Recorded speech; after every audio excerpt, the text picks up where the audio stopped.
Perfecto, vamos a dar inicio entonces al tema 5, es acerca de lo que es emergencias y urgencias neurológicas, y vamos a ver un poco lo que es la valoración, los diagnósticos y lo que son las causas, ¿sí?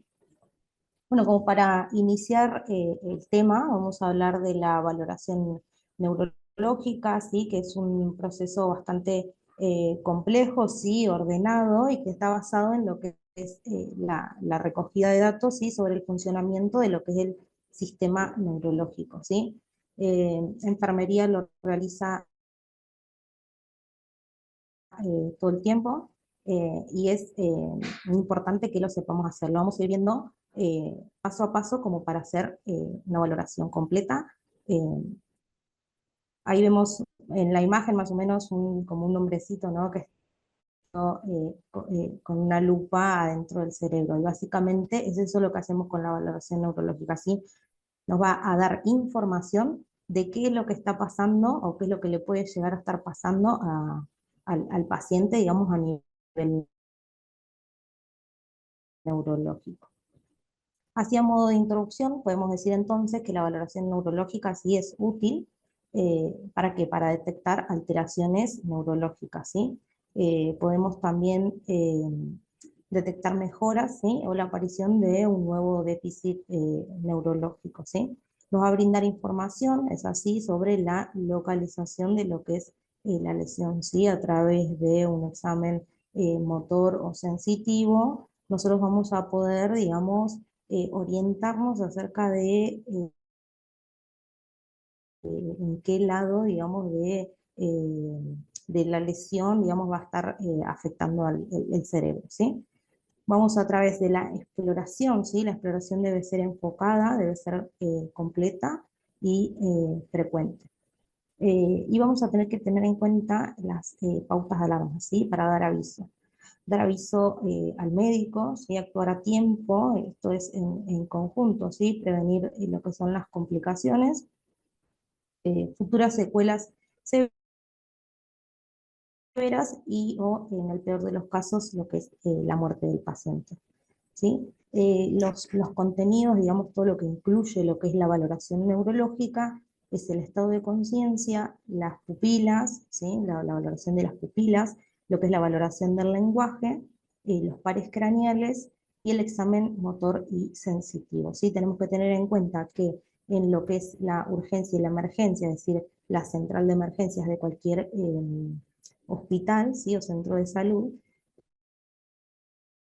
digamos, se realizan todos estos pasos, ¿sí? Para poder evaluarlos. Vamos a ir viendo a uno, ¿sí? El estado de conciencia, que es, ¿sí? El proceso fisiológico, digamos, en el que el paciente va a tener el estado de alerta, ¿sí? Va a estar, digamos, orientado, vigil, respondiendo. Vamos a ver que hay diferentes estadios de estado de conciencia un poquito más adelante. Acá tenemos la escala de Glasgow, ¿sí? La escala de coma de Glasgow nos va a determinar, digamos, a nivel digamos, a nivel neurológico, cómo va a estar ese paciente, ¿sí? La escala de Glasgow evalúa tres criterios, ¿sí? Lo que es la parte ocular, ¿sí? La respuesta verbal y la respuesta motora, ¿sí? Tiene un puntaje mínimo de 3 y un puntaje máximo de 15, ¿sí? Cuando evaluamos lo que es la apertura ocular, ¿sí? Le vamos a dar un puntaje máximo de 4 cuando la apertura ocular es espontánea, ¿sí? Cuando vemos al paciente que está, digamos, con los ojos abiertos, ¿sí? Respondiendo perfectamente. ¿Qué pasa? Cuando vamos a evaluar un paciente que nos abre los ojos recién al llamado, ¿sí? Al decirle, por ejemplo, señor, ¿sí? Ahí ya va a tener un puntaje de 3, va a caer un punto, ¿sí? Va a tener 2 puntos cuando tiene una apertura ocular, sí, al dolor.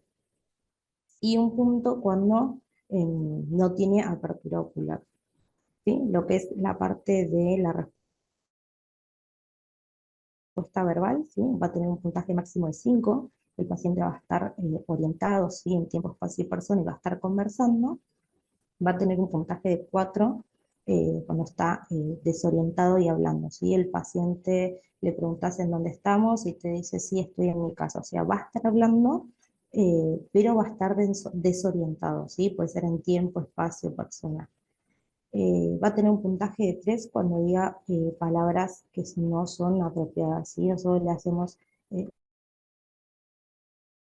una pregunta y nos responde sí, pero con una palabra que no es lo que esperábamos a esa pregunta. Un puntaje de 2 cuando haga sonidos, digamos, incomprensibles, es decir, no nos va a emitir una palabra, y va a tener un puntaje de 1 cuando no tenga ninguna respuesta. Después, en la parte del criterio motor, ¿sí? Va a tener un puntaje máximo de 6, cuando el paciente nos obedece a una orden que le damos, ¿sí? Por ejemplo, señor, levante la mano y lo puede hacer sin ninguna, ¿sí? Va a tener puntaje máximo. Va a tener un puntaje de 5 cuando localiza el olor, ¿sí? Entonces le hacemos un estímulo doloroso y va a tratar de, digamos, retirar, ¿sí? Al dolor. Y va a tener un puntaje de 4 cuando se le haga un estímulo y tenga una retirada y flexión en el lugar en donde se le esté haciendo el estímulo doloroso, ¿sí? Va a tener un puntaje de 3 cuando tiene una flexión anormal, ¿sí? El puntaje de 3 y de 2 son posiciones que son posturas motoras anómalas, ¿sí? El puntaje de 3 va a tener una flexión anormal, es decir, que el paciente va a decorticar, es cuando flexiona, digamos, los miembros superiores hacia lo que es la parte del tórax, ¿sí? Lo vamos a ver más adelante, mejor explicado y con un video. Y un puntaje de 2 cuando tenga extensión de lo que son los miembros superiores, ¿sí? En los dos casos, en la postura de desegregación y de corticación, el paciente va a tener una hiperextensión, o sea, una hiperextensión, perdón, de lo que son los miembros superiores, ¿sí? Un puntaje 2 va cuando el paciente va a descerebrar, ¿sí? Que es una de las posturas que indica lesión a nivel de el mesencéfalo, ¿sí? Y no va a tener ninguna respuesta, así que va a tener un puntaje de 1, ¿sí? Eso es lo que evalúa lo que es la escala de coma de Glasgow, que seguramente todos ya la deben conocer. Acá tenemos las dos posturas que les mencionaba anteriormente, ¿sí? La postura de decorticación y la postura de descerebración, ¿sí? Que la postura de decorticación, si la pueden ver en la parte superior, en donde el paciente realiza una flexión, digamos, anormal de lo que son los miembros superiores, y si pueden ver en las dos imágenes, está haciendo una hiperextensión de lo que son los miembros inferiores, ¿sí? La parte de la decorticación nos habla de una lesión a nivel de la cápsula interna de cualquiera de los dos hemisferios cerebrales, ¿sí? Y la postura de descerebración, por el contrario, es la extensión, digamos, anormal de lo que son los miembros superiores. Pueden verlo en ambas imágenes, la diferencia, ¿sí? Y la descerebración es esta extensión anormal y ya nos habla de una lesión a nivel más profunda, ¿sí? Una lesión a nivel de lo que es, que puede ser del tronco encefálico, que puede ser del mesencéfalo, protuberancia, ¿sí? Posiblemente el paciente se esté herniando. Entonces son estas dos las posturas, digamos, anómalas. Acá tenemos el video en donde podemos ver estas dos posturas que les hablo. Acá el paciente está decorticando, ¿sí? Miren cómo realiza la hiperextensión de lo que son los miembros inferiores y la flexión de los miembros superiores, y los lleva hacia el tórax. Y acá por el contrario, podemos ver la postura de celebración, que ante un estímulo doloroso, la paciente tiende a bien flexionar lo que son los miembros inferiores, y los miembros superiores los flexiona para afuera en este caso, ¿sí?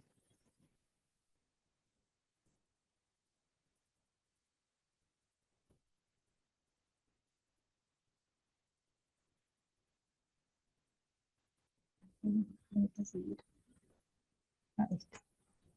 Como les adelantaba en la parte de los niveles de conciencia, ¿sí? El paciente puede estar vigil, ¿sí? ¿Qué quiere decir está vigil? Está despierto normalmente, está orientado en las tres esferas, ¿sí? En tiempo, espacio y persona. Eso quiere decir que el paciente está vigil, ¿sí? Despierto. El paciente está con un nivel de conciencia obnubilado cuando tiene somnolencia, ¿sí? Tiene una lentitud en lo que son las respuestas, una disminución de lo que es la concentración y del estado de alerta y de la atención, ¿sí? Y un paciente va a estar estuporoso cuando está dormido y luego de un estímulo se despierta, pero tiene esa tendencia a caer al sueño. Y el paciente va a estar en coma cuando directamente no responde ni al estímulo verbal ni doloroso, no abre los ojos eh, y ocasionalmente puede llegar a tener alguna respuesta motora. El paciente en coma es el que está en un Glasgow de 3 en 15. Recuerden que en la escala de coma de Glasgow evaluamos lo que es la apertura ocular, ¿sí? La respuesta verbal y la respuesta motora. Entonces, este paciente que está en coma va a tener un Glasgow de 3 en 15, es decir, no va a tener apertura ocular, no va a tener una respuesta verbal y tampoco va a tener una respuesta motora, aunque eventualmente la puede tener, pero no va a tener un puntaje máximo de 6. Acá pasamos a otro de los puntos que es importantísimo, que tenemos que saber nosotros más enfermería, ¿no? Y obviamente todo el personal de salud, lo que es la valoración de las pupilas, ¿sí? ¿Qué vamos a evaluar de las pupilas? Vamos a evaluar lo que es la simetría, vamos a evaluar la reactividad y el tamaño de las pupilas, ¿sí? ¿Cómo vamos a evaluar la simetría? Vamos a comparar las pupilas, ¿sí? Vamos a mirar ambas pupilas. Vamos a decir que están isocóricas cuando las pupilas están de igual tamaño, ¿sí? Ahí como se puede ver en la imagen, voy a activar el puntero láser acá, como podemos ver en esta imagen, en donde las dos pupilas están de igual tamaño, entonces vamos a decir que están isocóricas. Por el contrario, las pupilas pueden presentarse de diferentes tamaños, ¿sí? Eso quiere decir que están anisocóricas, ¿sí? Podemos ver acá que una pupila está, digamos, más chiquitita, el término correcto sería decir miótica, ¿sí? Y esta pupila que está más dilatada, ¿sí? Está más midriática. Eh, Cuando ocurre esta anisocoria, sí quiere decir que el paciente está teniendo una lesión a nivel cerebral, ¿sí? Puede ser ocasionada por lo que es la hipertensión intracraniana, ¿sí? Que eso lo vamos a ver en la segunda clase. Pero recuerden que, o sea, lo normal sería esto que es isocórico y por el contrario tenemos la anisocoria. Por otra parte, podemos evaluar lo que es la reactividad de las pupilas, ¿sí? ¿Cómo vamos a ver la reactividad? Con un estímulo lumínico, ¿sí? Que en general se utiliza la linterna del celular o una linterna que se tenga disponible, y podemos decir que las pupilas están reactivas cuando tienen una reacción a la luz, como se puede visualizar en este GIF. Se dice que están hiporreactivas cuando, digamos, esta respuesta lumínica es más lenta de lo que debería, y están reactivas cuando, digamos, no responden a lo que es el estímulo lumínico, perdón. Que esto se puede ver a un traumatismo o posiblemente a una reacción encefálica. Y vamos a evaluar por último el tamaño, ¿sí? El tamaño de las pupilas. Pueden ser mióticas, ¿sí? Mióticas son como estas características en donde las pupilas están bien contraídas, ¿sí? Que puede ser por bajo estímulo de algún fármaco, ¿sí? Como por ejemplo la morfina, causa estas pupilas que se puede decir también puntiformes, porque ven que parecen como puntitos. Después tenemos las pupilas que son las normales, ¿sí? Que serían intermedias, en donde están acá aproximadamente de 3 a 6, de 3 milímetros, de 3 a 5 milímetros. Eh, Estas serían las pupilas normales, ¿sí? Después tenemos la otra condición, que son las pupilas mediática, ¿sí? Que es cuando tienen cuando están las dos pupilas dilatadas. Entonces, como para dejarlo en claro, ¿sí? Cuando valoramos las pupilas siempre tenemos que ver si son simétricas, ¿sí? La reactividad que tengan a la luz y el tamaño, ¿sí?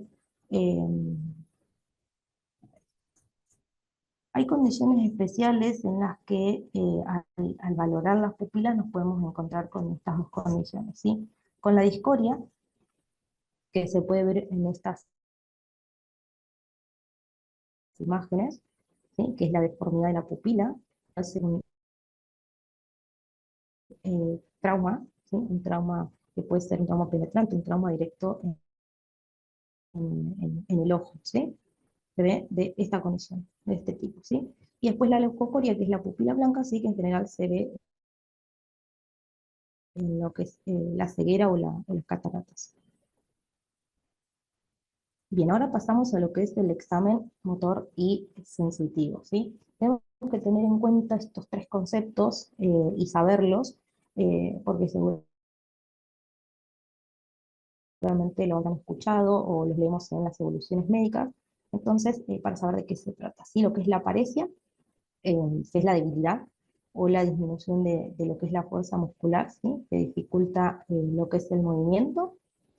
Tenemos por otra parte la parestesia, que es la alteración de la sensibilidad, ¿sí?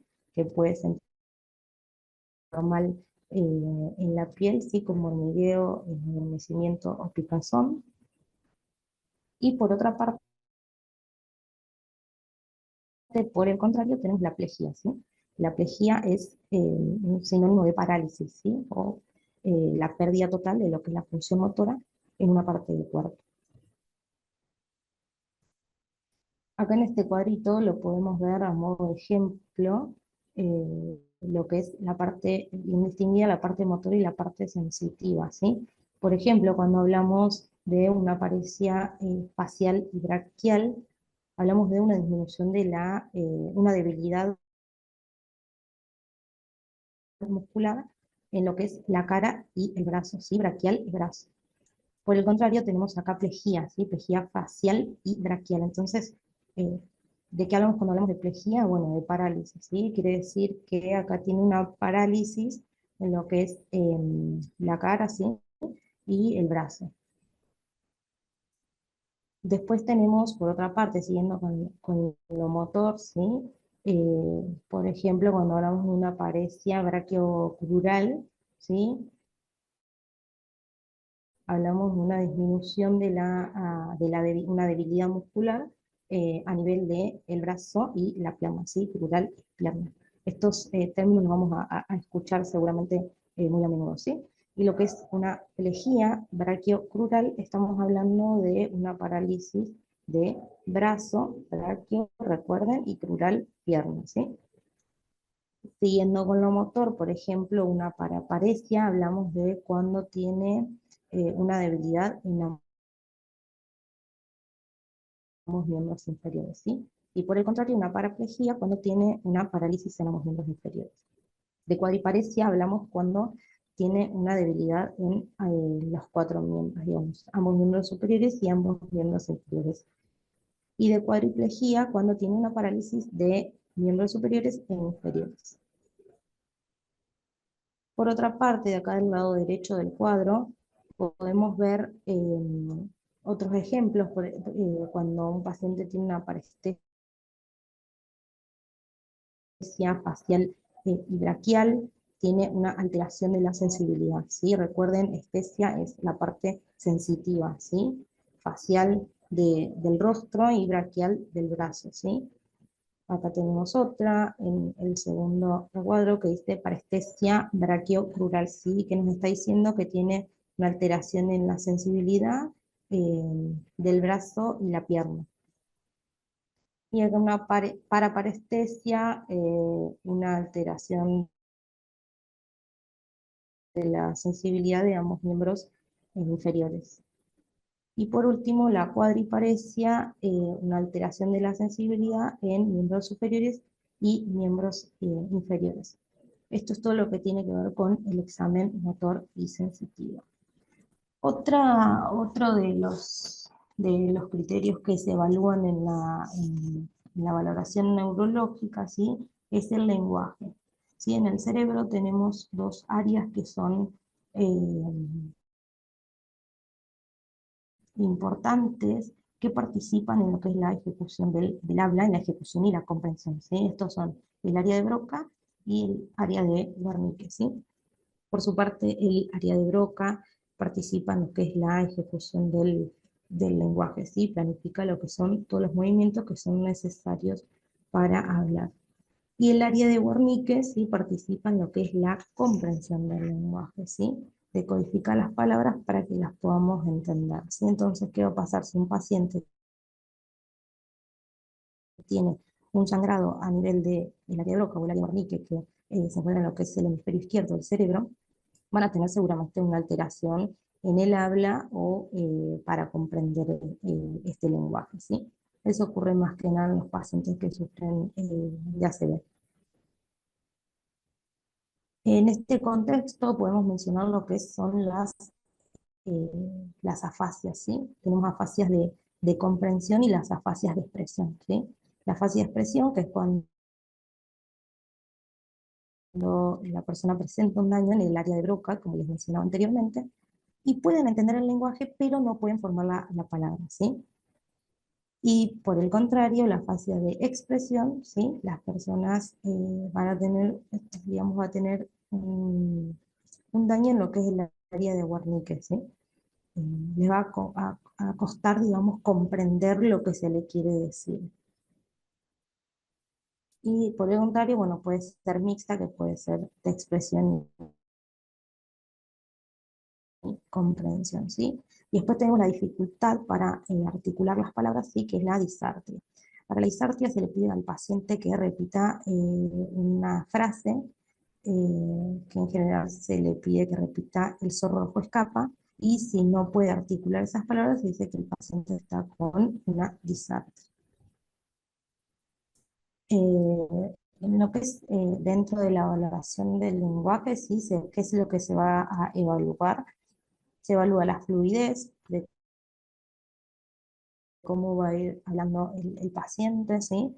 La nominación, ¿sí? Se le muestra al paciente un objeto de uso conocido, por ejemplo, una lapicera, ¿sí? Los cuales debe nombrar, ¿sí? El paciente que no puede nombrar un objeto conocido, ¿sí? Se le dice que tiene anomia, ¿sí? Se valora también a través de la repetición, ¿sí? Solicitando que repita palabras y luego frases de complejidad creciente, ¿sí?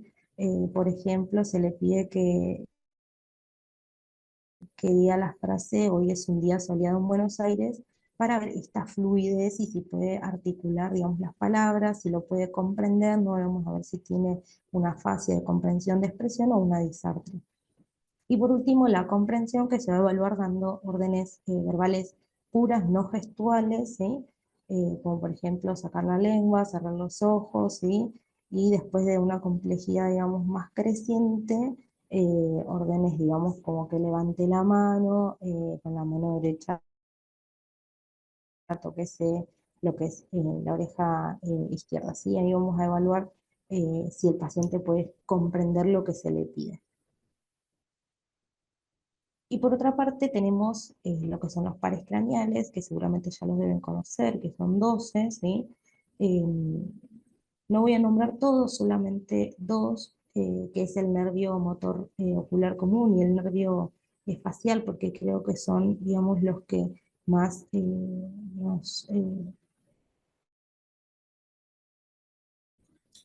evaluamos en la parte de la emergencia, ¿sí? El tercer par craneal, que está inervado por el cuarto y el sexto nervio craneal, ¿sí? Es el que nos da el reflejo motor pupilar, ¿sí? El que nos va a decir cómo está, digamos, adentro del cerebro, ¿sí? Nos va a dar información de la presión intracraneal, ¿sí? ¿Por qué? Porque la aferencia, bueno, de este reflejo fotomotor, ¿sí? Viaja por lo que es el nervio óptico, acá se puede ver en la imagen, ¿sí? A través de lo que son las fibras parasimpáticas, que producen lo que es la contracción pupilar, ¿sí? Acá lo podemos ver mejor en esta imagen, en donde vemos las fibras que van a conducir lo que es la referencia acá de lo que es el nervio óptico, ¿sí? Nos va a dar la información del tamaño pupilar, ¿sí? ¿Qué pasa? Si hay un sangrado dentro de lo que es el área cerebral que comprime lo que son estas fibras, va a dilatar lo que es la pupila, ¿sí? Recuerden que habíamos visto las pupilas que pueden llegar a estar midriáticas, ¿sí? Y por otra parte, el nervio facial, ¿sí? Que esto, digamos, más lo hemos afectado en lo que es el ACV, ¿sí? Es un nervio mixto, tiene fibra, porque tiene fibras motoras, ¿sí? Que inervan sensitivas.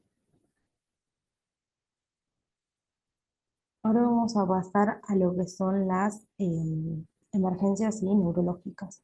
Las alteraciones que ocurren a nivel de lo que es la conciencia, sí, es uno de los motivos de consultas más habituales en los servicios de urgencia, ¿sí? Tanto extrahospitalario como hospitalario. La modificación del estado de conciencia es potencialmente grave si el origen puede ser multifactorial. Por eso es preciso actuar rápida y sistematizadamente, ¿sí? Y el coma, como lo habíamos visto, no es una enfermedad, sino es la expresión sintomática de una enfermedad subyacente. Es decir, un paciente puede estar en coma por varios motivos, ¿sí? Puede estar en coma por ya sea algo neurológico propiamente dicho, y si no, por una alteración a nivel metabólico. Hay de las, digamos, patologías más frecuentes, ¿sí? Que causan coma, ¿sí? Por ejemplo, tenemos las que causan coma y focalidad neurológica, es decir, que va a dar una manifestación neurológica, ¿sí? Los tumores, que los tumores suelen, digamos, crecerse de focalidad, por ejemplo, un tumor en lo que es el octavo par craneal nos va a dar alteraciones en la audición, ¿sí? Que es el nervio troclear, nos va a dar alteraciones en la audición y posiblemente alteraciones en la marcha, ¿sí? Un ACV, por ejemplo, un ACV brusco, en contexto clínico, nos va a dar todas las manifestaciones clínicas que ya conocemos, ¿no? Parálisis de la cara, alteración en el habla y demás. Las infecciones, ¿sí? Puede dar fiebre, signos meningios, por ejemplo, una meningitis, ¿sí? Traumatismos, como por ejemplo un traumatismo craneoencefálico, y trastornos también metabólicos. Em, los procesos que causan coma y signos de irritación meningia, sí, puede ser una meningitis, una hemorragia subaracnoidea, que más adelante lo vamos a ver, una encefalitis vírica, por ejemplo, por dengue, y los procesos que causan coma sin focalidad ni signos meningios, sí pueden ser intoxicaciones, ya sea medicamentosas o alcohólicas, ¿sí? Trastornos metabólicos, sepsis y los shock de cualquier etiología. Vamos a ver en este caso lo que es el TEC, ¿sí? El traumatismo craneoencefálico, porque es una de las principales causas de muerte, ¿sí? Entre la población pediátrica y adulta joven, ¿sí? Los accidentes de tránsito son la causa más frecuente, siendo las caídas las que tienen, digamos, también más frecuencia. El objetivo de lo que es la atención temprana es evitar lo que son las lesiones cerebrales secundarias, ¿sí? Y identificar aquellas anomalías, digamos, a nivel cerebral que requieran de una atención quirúrgica. Los traumatismos craneoencefálicos, ¿sí? Moderados y graves, ahora vamos a ver cómo se clasifican, presentan una elevada mortalidad, y los pacientes que sobreviven pueden presentar secuelas permanentes. Acá tenemos la clasificación del traumatismo cráneoencefálico, ¿sí? El TEC se clasifica según el Glasgow del paciente, ¿sí? Recuerden que al principio estuvimos viendo cuáles son los criterios que evalúa el Glasgow, ¿sí? Un TEC leve se va a caracterizar por un Glasgow de 3 en 15, un TEC moderado, ¿sí? Con un Glasgow de 9 a 12, que ya en el TEC moderado el paciente va a ingresar a una terapia intensiva para un monitoreo neurológico más exhaustivo. Y con un TEC grave, con un Glasgow de 8 o menor a 8, recuerden que este Glasgow, ¿sí? De 8 o menor a 8 ya es un criterio de intubación traqueal en el paciente, ¿sí? Se debe calcular para cada paciente, ¿sí? El Glasgow antes de lo que es la administración de sedantes o de agentes paralizantes y algún bloqueante neuromuscular. Debe ser utilizado varias veces para identificar el empeoramiento o la mejora de mismo. Bueno, acá tenemos lo que es la escala de Marshall, ¿sí? Que es una escala tomográfica en la que me va a, digamos, predecir la mortalidad en el paciente, ¿sí? Este más o menos es un cuadrito en donde nos explica qué es lo que vemos. Lo vamos a ver en la siguiente imagen, ¿sí? Lo podemos ver acá en el tipo 1, ¿sí? Hay diferentes tipos de, de lesiones, ¿sí? En el tipo 1 no va a haber lesión intracraneal visible en lo que es la tomografía, ¿sí? Lo podemos ver acá, una tomografía de corte axial en donde se puede ver, ¿sí? El edema cerebral difuso, ¿sí? Con borramiento de los surcos, ¿sí? En donde no hay una lesión intracraneal, digamos, visible. Como si lo hay en el tipo 2. Veámoslo, ¿no? Difuso, dice, si están más presentes, hay una desviación de lo que es la línea media de 0 a 5 milímetros, ¿sí? Y una lesión menor a 25 centímetros cúbicos que incluye fragmentos óseos o cuerpos extraños. Nuevamente podemos ver acá la tomografía en corte axial, ¿sí? Podemos ver acá ventrículos laterales. Acá se pueden ver un poquitito los surcos, pero en general tiene bastante edema difuso. Y acá esta imagen más hiperdensa, sí, podemos evidenciar un sangrado, ¿sí? Y la línea media que se puede medir, digamos, con una aplicación, ¿sí? Que mide cuánto tiene de desviación la línea. Del tipo 3 va a estar difusa la imagen y va a haber edema, ¿sí? Las cisternas van a estar comprimidas, ausentes, y va a haber una desviación de lo que es la línea media de 0 a 5 milímetros y va a haber una lesión de mayor de 25 centímetros cúbicos. Acá podemos ver que no, o sea, está totalmente dematizado. Acá se puede ver lo que son un poco sí la desviación de la línea media, ¿sí? Y acá vemos estas imágenes hiperdensas que son sangrados posiblemente asociados a contusiones hemorrágicas, ¿sí? Contusiones cerebrales. Del tipo 4 ya tenemos, ¿sí? Una desviación además de lo que es la línea media, ¿sí? Mayor a 5 milímetros. Hay lesiones mayor de 25 centímetros cúbicos y tienen indicación quirúrgica, ¿sí?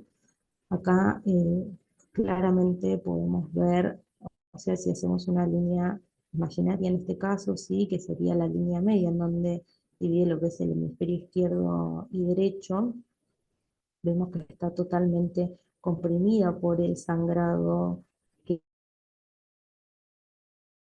hay en esta parte del cerebro, en la parte izquierda, el hemisferio izquierdo. Vemos que comprime también lo que son los ventrículos, ¿sí? En el tipo 5, ¿sí? Una masa evacuada, ¿sí? Ya hay una lesión que está quirúrgicamente evacuada, ¿sí? Acá podemos ver también el corte axial de tomografía, se ve acá la discontinuidad del cráneo, ¿sí? El paciente tiene una craniectomía descompresiva, tiene acá también un volcado ventricular, que la craniectomía está indicada cuando el paciente tiene hipertensión intracraniana, que lo vamos a ver más adelante, ¿sí? Pero ven que acá le falta, o sea, la continuidad del cráneo, ¿sí? Y del tipo 6, ¿sí? Es una masa no evacuada, ¿sí? Que hay una lesión mayor a 25 centímetros cúbicos y que no ha sido evacuada quirúrgicamente, ¿sí? Acá podemos ver también corte axial de tomografía.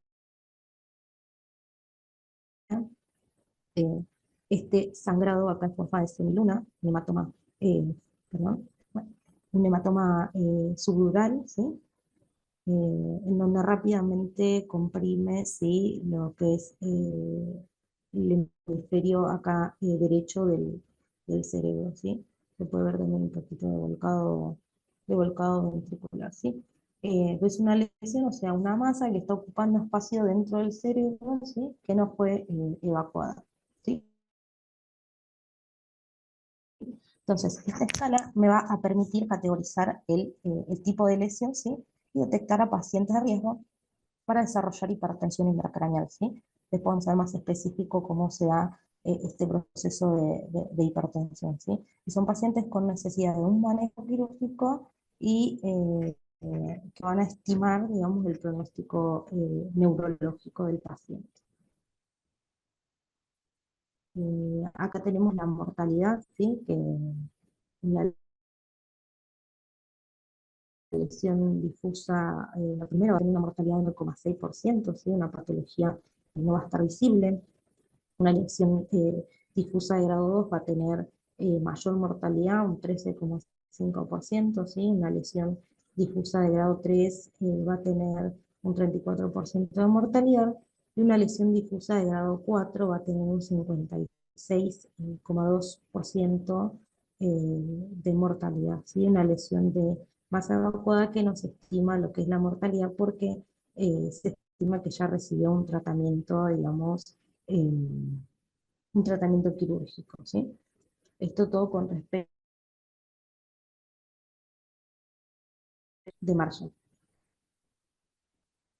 Bueno, en lo que es el TEC tenemos este tipo de lesión, que es la lesión primaria, que es la que es causada directamente por el trauma, ¿sí? Tenemos causas intraaxiales, que son justamente en el parénquima cerebral, sí, y causas extraaxiales que están por fuera del parénquima. Ven, acá podemos ver en la imagen el golpe que recibe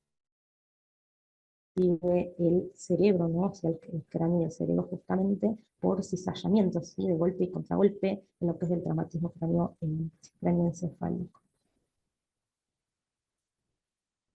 Bueno, para ir mencionando lo que es las lesiones primarias intraaxiales, o sea, dentro del parénquima cerebral, ¿sí? Podemos ver una contusión cerebral, ¿sí? Que puede estar asociado a lo que son microhemorragias múltiples, ¿sí?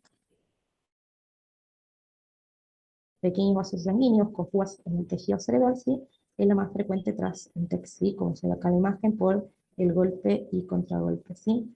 Eh, Estos mini sangrados que se ven chiquititos en la tomografía pueden aumentar de volumen, ¿sí? Formar un hematoma cerebral, ¿sí? De límites poco definidos.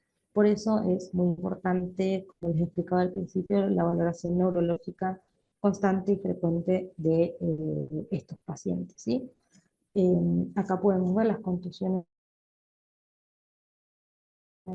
cerebrales, en un corte axial de tomografía, ¿sí? Las microhemorragias en la parte frontal, ¿sí? Por otra parte, tenemos también el hematoma intraparenquimatoso, ¿sí? Que es la acumulación de sangre en lo que es el parénquima cerebral, ¿sí? Se ve como un área hiperdensa de límites bien definidos y suelen presentarse en lóbulos frontales y temporales. Acá en esta tomografía de corte sagital podemos ver el área hiperdensa, en donde se encuentra este hematoma intraparenquimatoso, ¿sí? Con límites bastante más definidos, sino que tiene mucho más volumen que las contusiones cerebrales que son más chiquititas. Esta es una también de las lesiones primarias que se pueden dar en el traumatismo encefalocraneal. Por otra parte, también como intraaxial, ¿sí? Tenemos lo que es la lesión axonal difusa, que es consecuencia de estos movimientos que les mencionaba anteriormente, de aceleración y desaceleración, ¿sí? Que van a dar lugar a lesiones por cizallamiento, se dice, como del axón neuronal, ¿sí? Suelen encontrarse en la unión de lo que es la sustancia gris y blanca, y el cuerpo calloso y el tronco encefálico, ¿sí? En la imagen de una resonancia se ve mejor en la resonancia porque tiene mejor definición y mejores secuencias que la tomografía, ¿sí? Se puede mejor lo que es la sustancia blanca y gris, ¿sí? Acá se puede ver las micro hemorragias que se producen, ¿sí? Básicamente lo que se produce a nivel de lo que es la neurona por el golpe de aceleración y desaceleración, vulgarmente sería como que se estira la neurona, ¿sí? La parte del axón de acá, y se producen microhemorragias, ¿sí? Microhemorragias a nivel neuronal. Entonces esto puede que sí de manifestaciones neurológicas en el paciente porque va a estar alterada principalmente lo que es la sinapsis, ¿sí?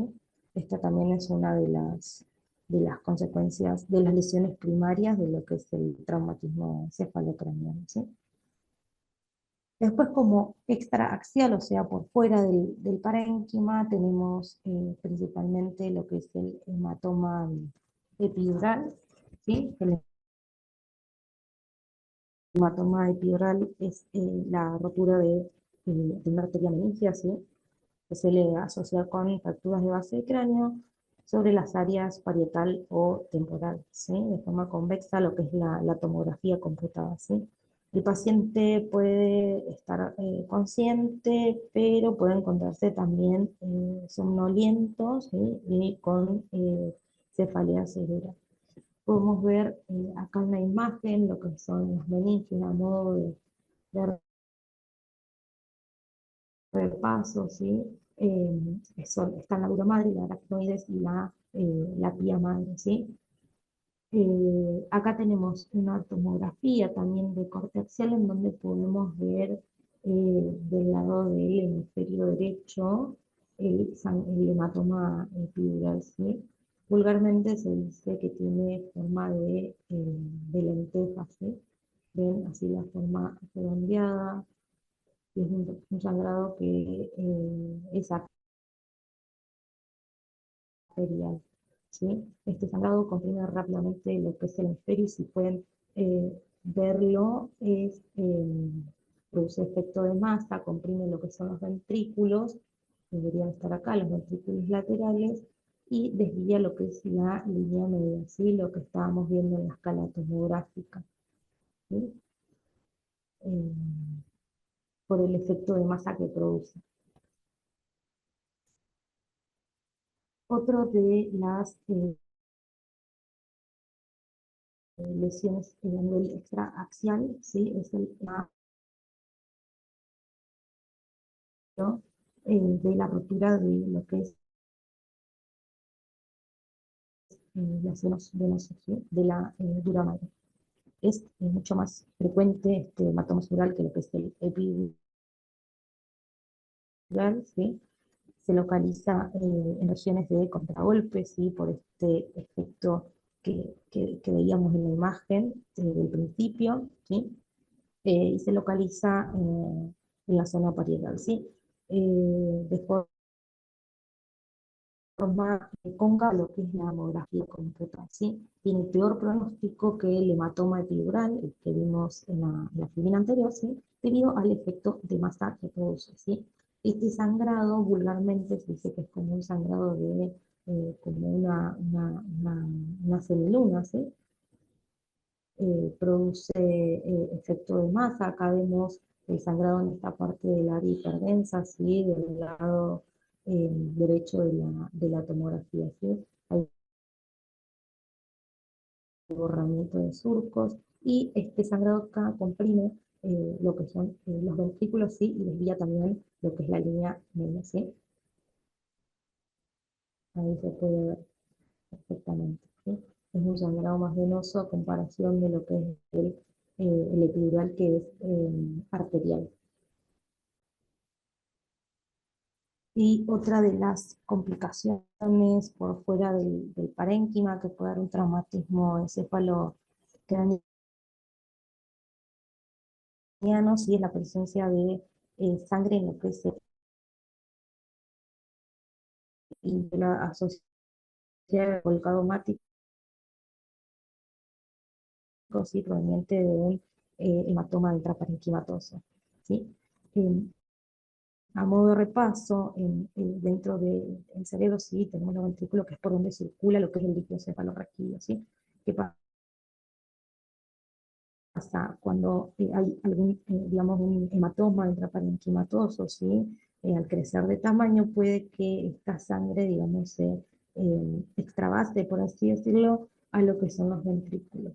Y acá lo podemos ver en la tomografía también de corte axial, en lo que son los ventrículos laterales, ¿sí? Que son estos que estoy señalando acá, en donde se ve el volcado ventricular, ¿sí? Se ve lo que es más hiperdenso acá, que es sangre en los ventrículos, ¿sí? El tratamiento para esta digamos, para lo que es la hemorragia intraventricular es la colocación de un drenaje ventricular externo, ¿sí? Para drenar ese líquido, ¿sí? Por la hidrocefalia que produce.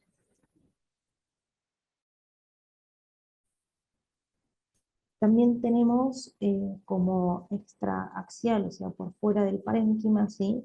Lo que es la hemorragia subaracnoidea, ¿sí? Que es la presencia de sangre en el espacio subaracnoideo, el cual se encuentran lo que son las meninges, como digamos anteriormente, la aracnoides y la pía madre, ¿sí? En este espacio normalmente circula lo que es el líquido cefalorraquídeo y es donde se reabsorbe, ¿sí? La hemorragia subaracnoidea se puede ver en la tomografía que estoy acá señalando, ¿sí? Que son los surcos que vemos acá, ¿sí? Que tienen sangre, se ven más hiperdensos, o sea, más blanquitos, ¿sí? De este lado también se visualiza. Esta es otra de las complicaciones, digamos, de lesión primaria. ¿Y qué vamos a tener que tener en cuenta en un paciente que sufre un traumatismo encefalocraniano, ¿sí? Cuando viene un paciente a la guardia, se le pregunta si el traumatismo fue con pérdida de conciencia o si no tuvo pérdida de conciencia, ¿sí? Porque se va a ver si en ese entonces, si perdió la conciencia, es porque tuvo un grado, digamos, de hipoperfusión a nivel cerebral, ¿sí? Entonces, eso como primeramente va a ser importante y después el examen físico. Sí, vamos a, a explorar lo que es la cabeza en busca de signos de traumatismo, ¿sí? Hematomas, laceraciones en la cara y cuero cabelludo, ¿sí? Fracturas que sean craneales expuestas, sangrados y demás, ¿sí?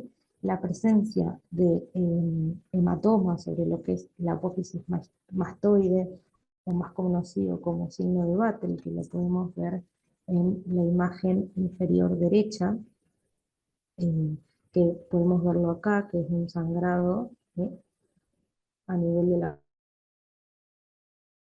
apófisis mastoide, o también si encontramos hematomas periovitarios o comúnmente llamamos como ojos de mapache, ¿sí?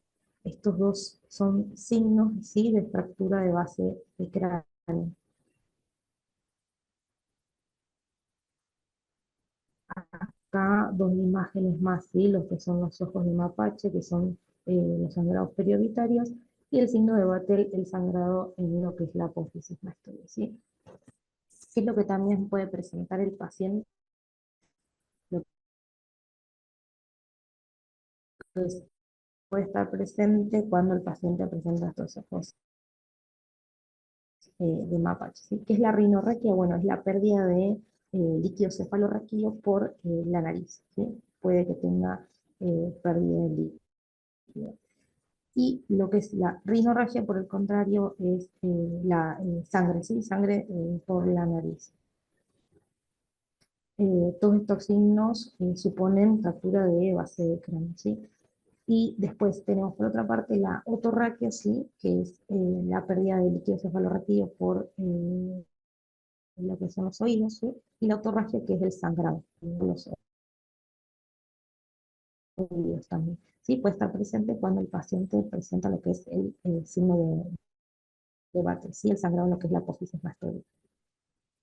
Bien, ¿cuáles son los factores que van a contribuir a lo que es la progresión de lo que es la lesión secundaria, ¿sí? Tengamos en cuenta que todas las intervenciones que se hagan cuando bien ingresa un paciente con un TEC van a ser justamente para prevenir todo lo que es la lesión secundaria, ¿sí?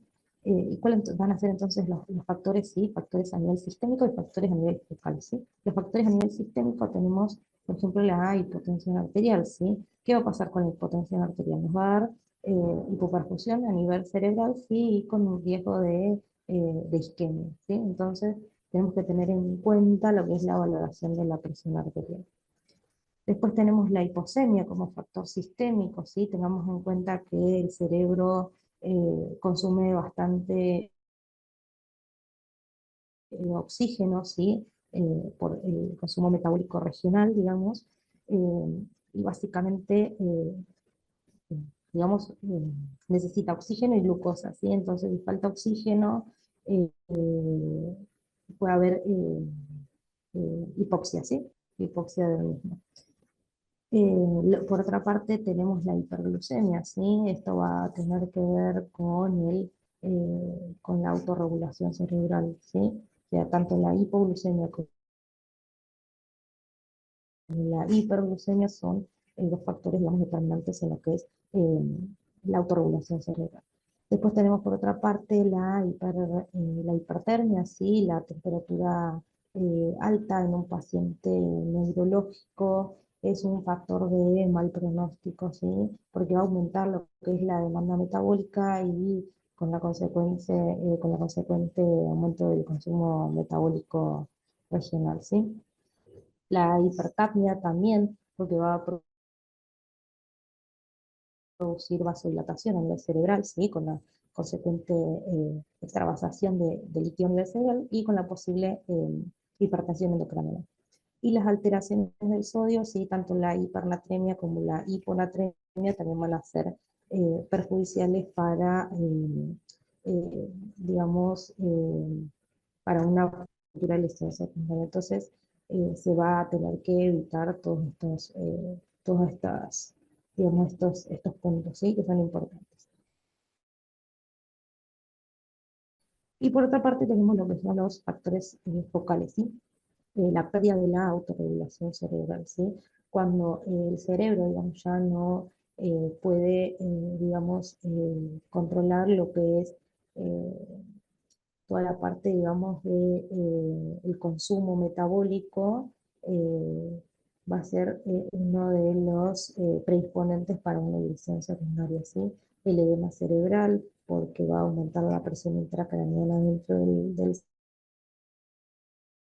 cerebro, las convulsiones también son perjudiciales y la parte de lo que es la apoptosis, ¿sí? Las roturas de las células.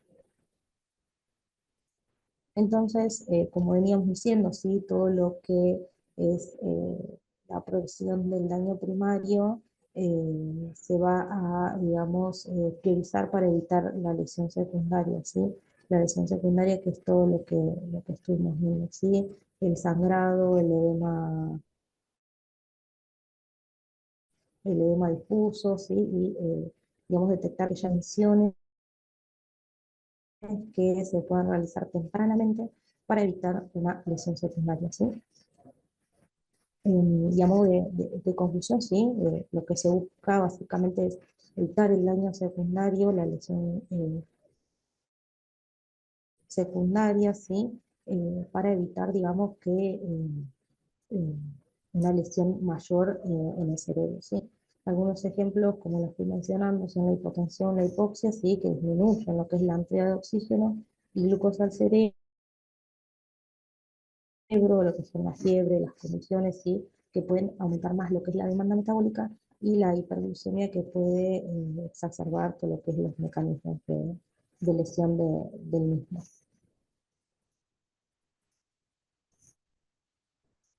Mm,